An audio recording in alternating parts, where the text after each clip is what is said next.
след това с представителите на Пловдив и представителите на София. От тези състезания ще се излъчи по един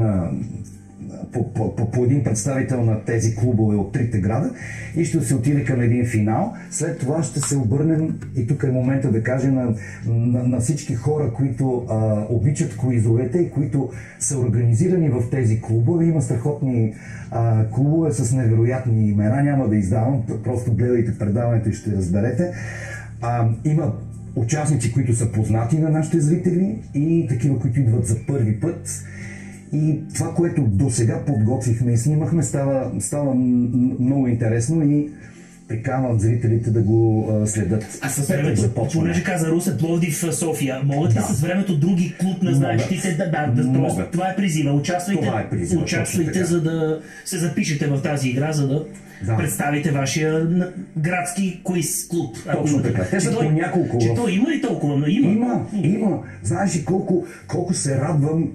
Аз не бях навътре в цялата история, но бавно и полека осъзнах, че имат толкова много хора, които се интересуват, които предават знанието на своите деца, техните семейства, и ние няма как да ги покажем, но идва в студиото, те се вълнуват, после се снимаме, след това малките лапетата се кефат на майките или на бащите им, които се представят добре, а пък дори и да не отговорят много, също се радват, защото това е едно решение да излезеш извън зоната си на комфорт, да дойдеш да видиш какво представлява телевизията отвътре, да се опитваш. Някои много се притесняват, знаеш. Да. Някои, особено това дали да натиснат, дали да не натиснат, къде им отива съзнанието, къде им е концентрацията. Разбира се, имат предпочитания, какво да ги питаш, каква сфера, какво да изберат. Естествено, съвсем нормално е това, но в желанието си предаването последния печели,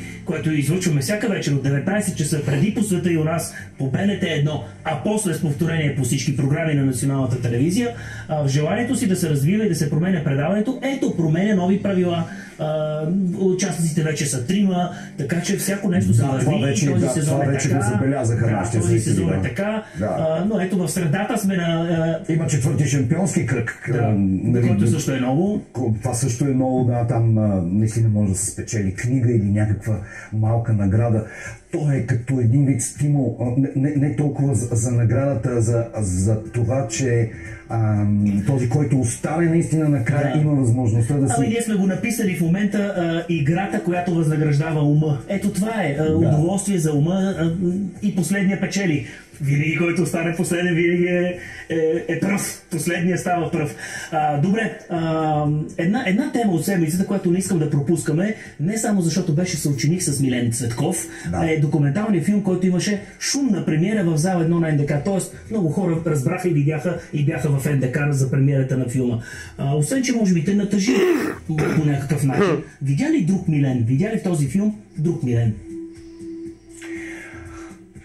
Видях, че следващото поколение млади български кинотворци, като Веселин Диманов, като Димитър Стафидов, като оператора на филма Игнатов Калоян, са направили един разрез на всичко това, което се случи пък с моето поколение и това, което представлява телевизията.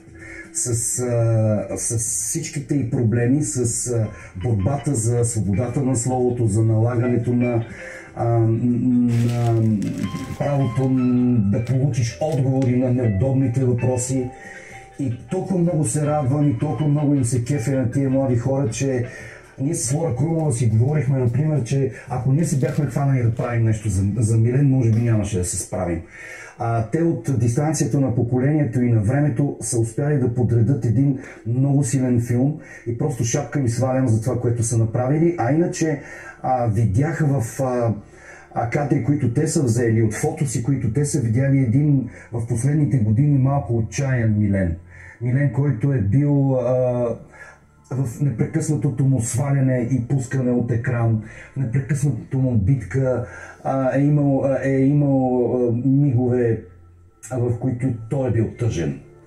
Но с духа си винаги е вървял напред и Сега момчетата започват, примерно тази вечер ще бъдат в Стара Загора, утре са в Сливен, до края на седмицата ще минат през Добрич, Русе, Благоевград, Велико Търново, Бургас и Варна са на 1 и на 2 май в такива прожекции на филма, среща с хората, които много обичаха Милен от цялата ни прекрасна България, и просто много им стискам палци тези прожекции да минат добре и да се срещнат с тия момчета и момичета. Целият екип е адски млад, адски готин, и да чуят тяхната гледна точка за това, което е Милен. Чудесно, наистина, че и в много точки на България ще има среща този филм и ще бъде представен тъкмо от авторите на филма за Милен Цветков, чиято премиера беше тази седмица. Секунди ни остават, само да питам накрая, продължаваш ли да пътуваш с майсторите на комедията? Продължаваме, да. С Тончо, с Жоро Мамалев? Точно имате така. Си представления? Имаме представления, имаме идея за още едно турне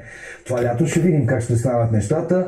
Някакси животът е толкова хубав, че не бива да се забиваме в глупотевини и да се капсулираме и да не виждаме, че света върви напред, колкото и да е шантаво всичко, което става в последните месеци. Шантаво, но с усмивка. Ето, за това ви призовава Камен в тези финални минути. Успех на последния печели. Гледаме новите неща от края на февруари. Каза, че влиза в от 28 гледайте куиз клубове. Мартинските предавания. Точно така. Благодаря ти, Камене. Камен Воденичаров в нашето студио. Благодаря. Последния печели. Актьора Камен Воденичаров е при нас и той постави точката на днешното ни предаване. Утре в неделя, точно в 8, пак ще бъдем заедно. До скоро!